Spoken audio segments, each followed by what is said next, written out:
Hey folks, here OS Reviews. You're watching our video unboxing and first impressions look at the GameSir G4s, which is your newest Bluetooth-based controller for Android and iOS gaming, mobile gaming.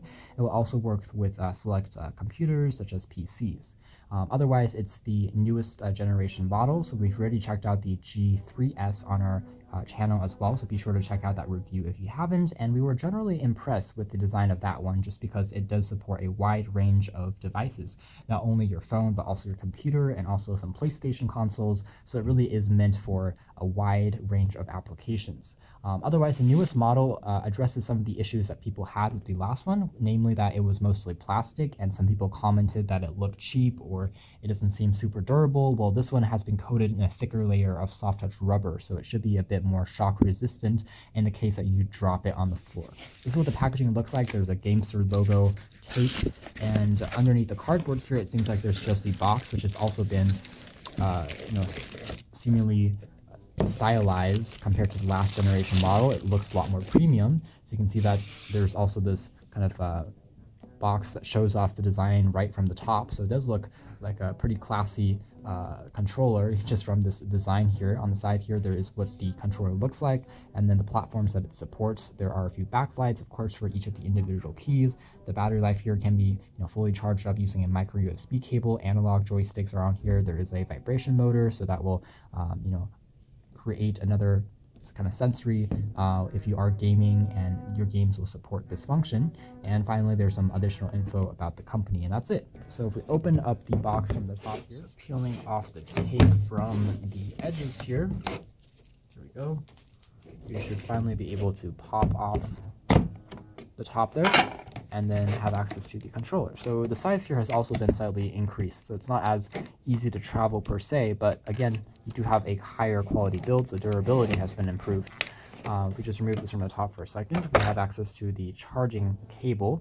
So again, micro USB, so it charges up in under 3 hours and should last you for about 3 weeks of gameplay before you need to recharge it again with sporadic usage in between. And there's also seems to be kind of a switch here for maybe removing apart perhaps the arm here for containing the phone if you want to repair it or clean it off. And finally, there is a quick start guide that tells you how to set things up and the various modes, so how to pair it with your phone depending on the platform that you're using, how to charge it, what the controller looks like, and that's it. So put this back into the box and take a look at the design of the G4. Alright, so this is what it looks like. Again, you have rubber accents on both the arms. It does feel a lot heavier than the G3.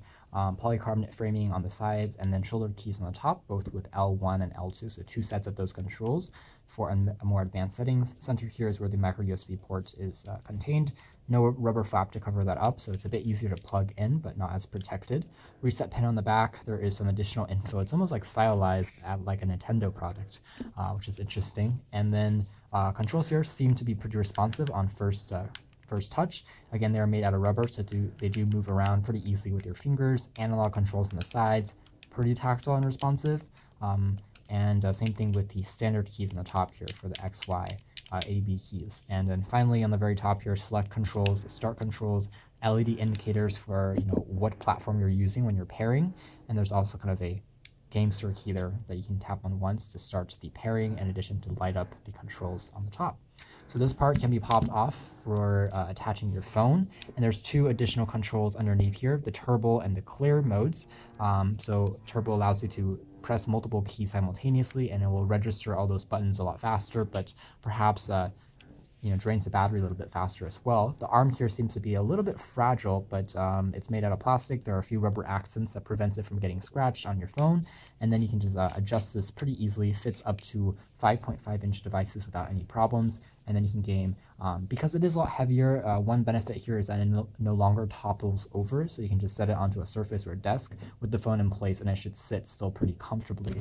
And the weight distribution is a lot more even because the controller here is a bit more heavier. So that's what the overall design is like. Obviously, we're going to do a bit more testing and come out with a more comprehensive review, so be sure to keep posted for that. But this has been our unboxing and first impressions look at the GameSir G4 Advanced Edition, or G4s, which is the new model that they've just released. Thanks for watching here at OS.